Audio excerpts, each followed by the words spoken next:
Thank you, Congressman. I want to start with immigration. The Obama administration introduced the program back in 2014, of course, of the protecting nearly 2,000, or actually 5 million undocumented immigrants from deportation and actually allowing them to get 3-year work permits.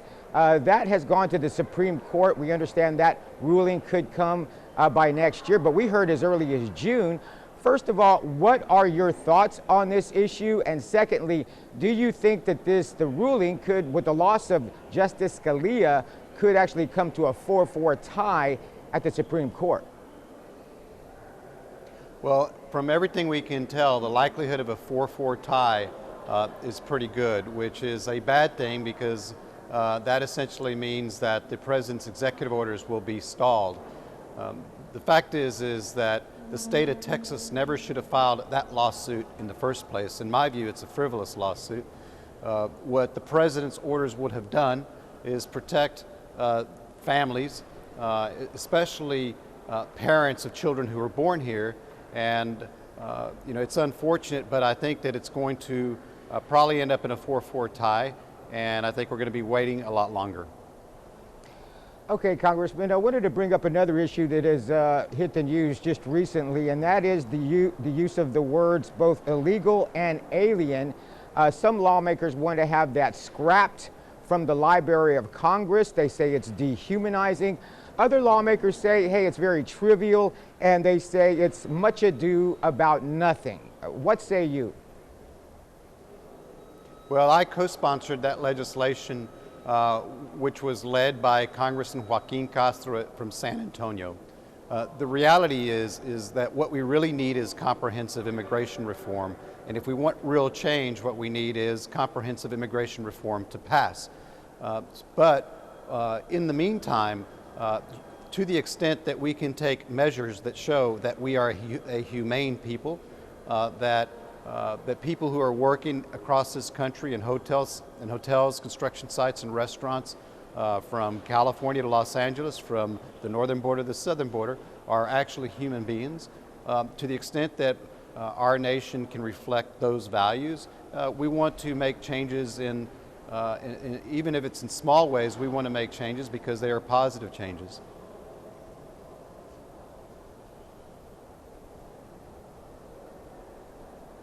Mary, he has been, for the longest time now, saying that the border wall is going to go up once he's president. What do you say about this, and do you think that's even a possibility, or do you think that would also, if that was to happen, would hurt commerce between the two nations?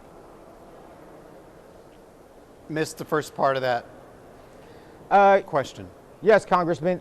Just with the fact that Donald Trump won the New York primary big last night, and has said all along if he is elected president, he would build a wall and he would get Mexico to pay for it.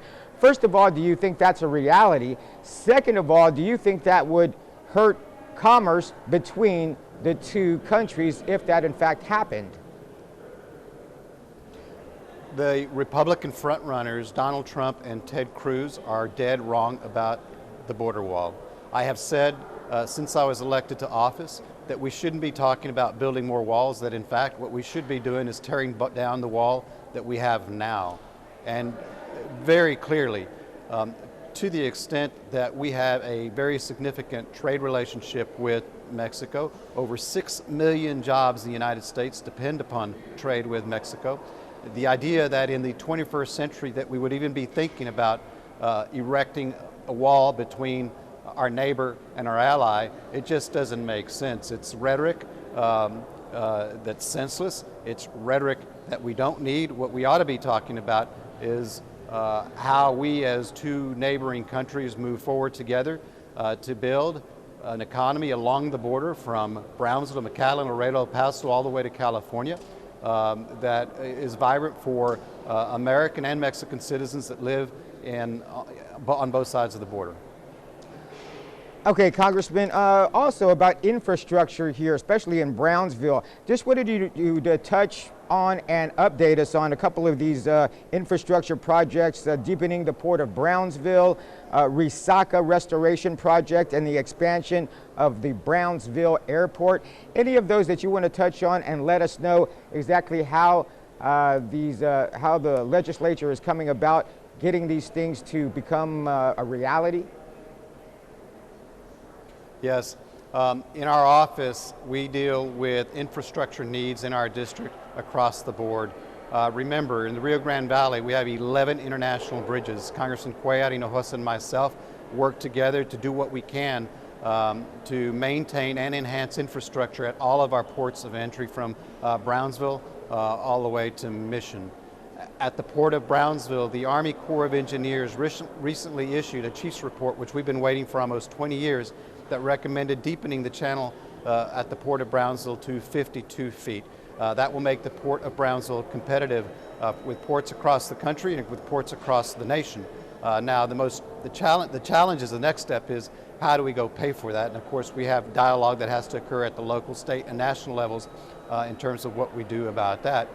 Resaca restoration, it's not just a city of Brownsville issue, but Cameron County in particular has resacas from Brownsville to San Benito to Harlingen, and we are currently working with the Army Corps of Engineers, the Nature Conservancy, and with some of our counterparts at the state to see what we can do about making sure that those are maintained, that they're deepened, so that we can enhance the ecosystem that those resacas provide to our region.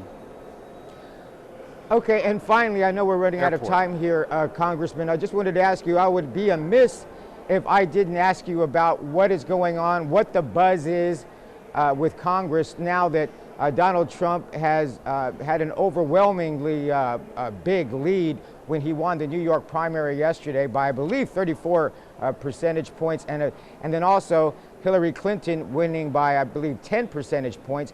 What's the buzz there on the Hill? What are people saying about how this election and the primaries are going right now?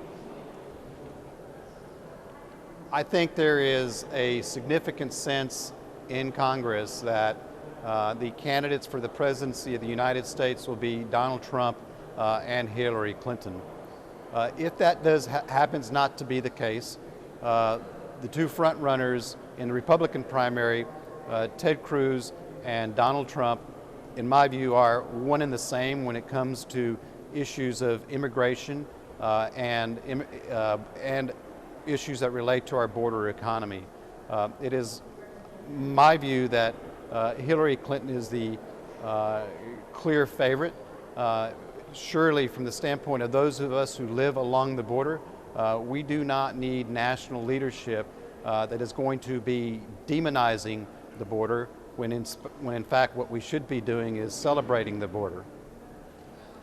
I didn't get you clearly there, Congressman. Are you saying Hillary Clinton's views on the border are not correct, or are you saying I know that you say Trump and also Ted Cruz, but were you saying that Hillary Clinton's views on the borders are not correct as well? No, quite the contrary. Okay. What I said was that I believe that Hillary Clinton's view about immigration and the value of the border. You got to remember that Hillary Clinton back in the 1970s spent a good portion of the beginning of her political career in the Rio Grande Valley, and if you talk to her, she'll talk to you about her visits to Matamoros and Reynosa. So she's known what the border is like, and she's known it for a long time. I think the border will be much better off with Hillary Clinton than either of the two Republican frontrunners. With that being said, do you think that Bernie Sanders at this point should drop out of the race in hopes of uniting the party for the general election? You know, I'm never in a position to try to tell a candidate what they should or should not do. Senator Sanders has run a very viable race. He has a strong group of supporters across this country, and I think that that's a decision that he needs to make on his own terms. Okay, Congressman, I believe that's all my time. We sure do appreciate you joining us. We know you're very busy over there, so thank you so much, and we look forward to seeing you when you get back here to the Rio Grande Valley.